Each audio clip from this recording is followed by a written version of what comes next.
Bisa ditampilkan? Apa? Bisa ditampilkan teman-teman? Saya sudah kirim itu. Oke, boleh silakan ditampilkan. Oke ya, kita lihat di sini.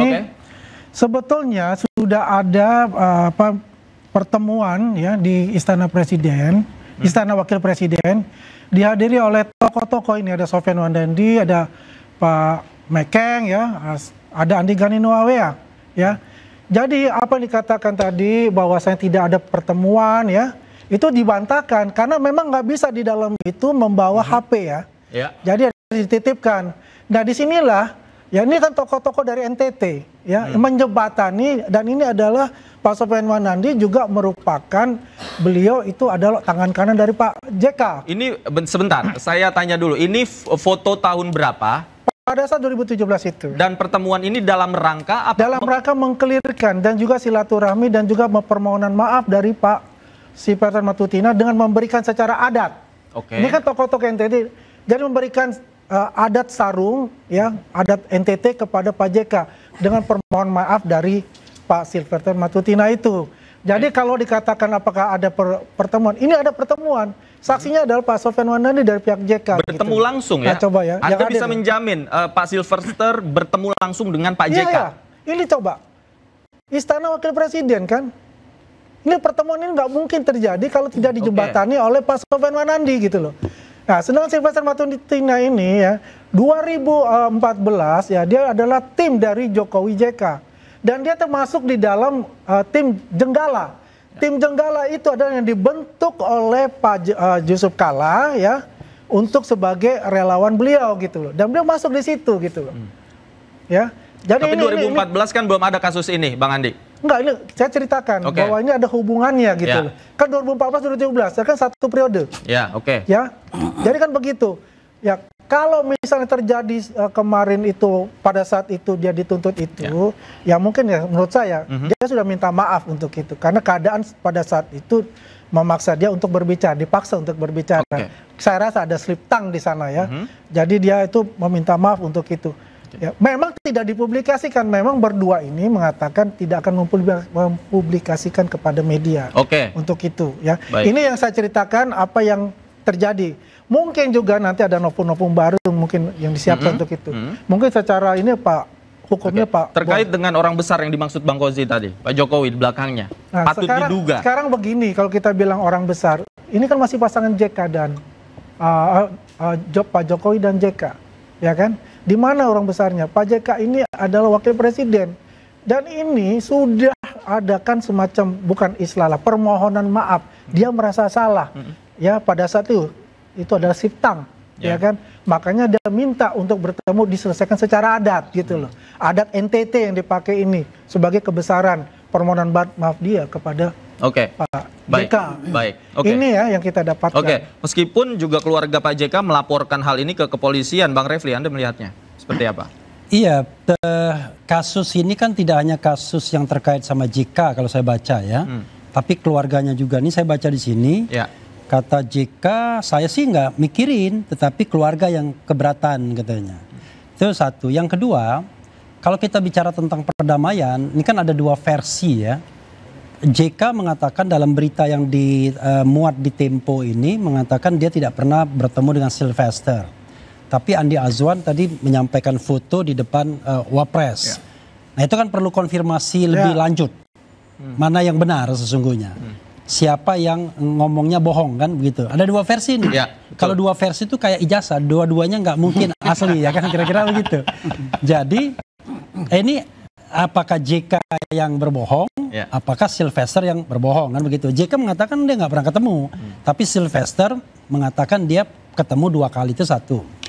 Yang kedua adalah kalau kita bicara permohonan maaf ini memang tidak relevan. Karena ini kasus sudah berproses dan inkrah. Maaf di sini hanya bisa dipahami sebagai hal yang sifatnya sosiologis, politis. Ya udahlah kita maaf, tapi pengadilan proses tetap jalan. Nah, ketika sudah inkrah seperti ini, memang ya tidak ada cara lain, harus dieksekusi.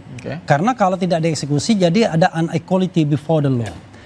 persoalannya adalah walaupun saya pribadi nggak suka adu-mengadu seperti ini, terus terang saja, makanya vice versa sama terhadap Roy Suryo CS juga saya nggak suka ada pengaduan seperti itu. Tetapi masalahnya ini kadung sudah berkekuatan hukum tetap, akan menjadi sebuah presiden buruk dalam law enforcement kita kalau seandainya yang berkekuatan hukum tetap ini tidak dieksekusi. Nanti bilang gimana kalau misalnya dieksekusi langsung dikasih amnesti, itu urusan Pak Prabowo, ya kan? It is not my business. Tapi yang paling penting dieksekusi dulu. Dan ini debat eksekusinya sudah berapa hari ini? Padahal tinggal datang atau diambil itu soal lain. Yang penting masuk dulu. Kemudian soal nanti, Pak, saya dapat bagian dari amnesti dong. Saya juga minta gerasi, itu soal lain. Analisa Anda apa yang terjadi sampai hari-hari ini? Begini. Ini hypothetical ya sifatnya. Kira-kira siapa sih yang lebih besar dari Jaksa Agung? Kan ini masalahnya adalah konon Jaksa Agung sudah memerintahkan melalui Kapus Penkum. Artinya kan juru bicara Kejaksaan Agung dong. Berarti Jaksa Agung kan yang perintahkan. Tapi kok bisa Kejari, Kejaksaan Negeri Jakarta Selatan tidak melaksanakan perintah eksekusi tersebut? Berarti kan ada keraguan. Pertama, tidak ada clear message dari Jaksa Agung sendiri, kecuali Kapus Penkum.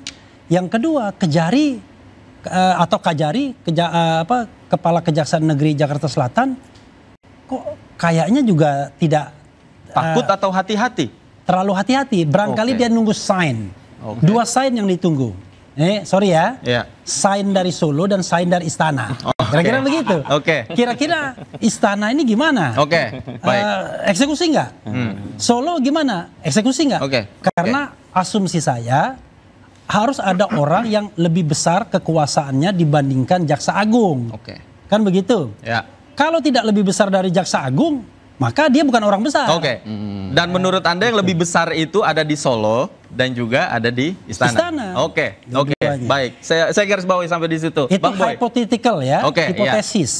Hipotesis. Bang Boy, Anda yang sering sekali mendampingi Bang Silvester, sebenarnya apa yang Anda ketahui tentang kasus ini? Ya, kalau saya tahu bahwa kasus ini memang harusnya sudah eksekusi, ya kan. Tapi kenapa jaksa tidak mau atau belum mau? Menurut saya kira ada unsur kehati-hatian di sini. Kenapa jaksa tidak berani eksekusi? Berarti Anda sepakat dengan hipotesisnya Bang Refli? Ya, saya sepakat. Ada unsur kehati-hatian dari jaksa. Sehingga jaksa tidak mengeksekusi. Itu jelas kok itu. Kenapa jaksa nggak berani eksekusi? Berarti dia ada keraguan-keraguan atau unsur kehati-hatian. Dan saya lebih sepakat unsur kehati-hatian, Bang. Kenapa? Karena beberapa kasus yang lain juga ada orang sudah dari Mahkamah Agung sudah inkrah ya. Orang PK bisa ditunda eksekusinya. Banyak, beberapa kasus ada. Baik. Ya kan? Jadi menurut saya jaksa karena kehati-hatian sehingga dia menunda eksekusi, menunggu sampai PK. Baik. Menunggu sampai PK. Gini, saya garis bawahi, jangan disamakan pendapat saya dengan dia. Jadi seperti apa nih? Sesungguhnya saya kan tidak mengatakan kehati-hatian. Yang saya katakan ini adalah there must be something, ya. Ada sesuatu nih. Kenapa kemudian Jaksa Agung kelihatannya maju mundur, pucu-pucu, Kepala Kejaksaan Negeri juga kelihatannya nggak mau maju-maju.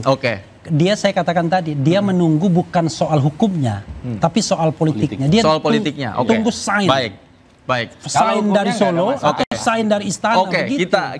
Nanti kita elaborasi lagi. Pemirsa jangan mana-mana. Interupsi segera kembali.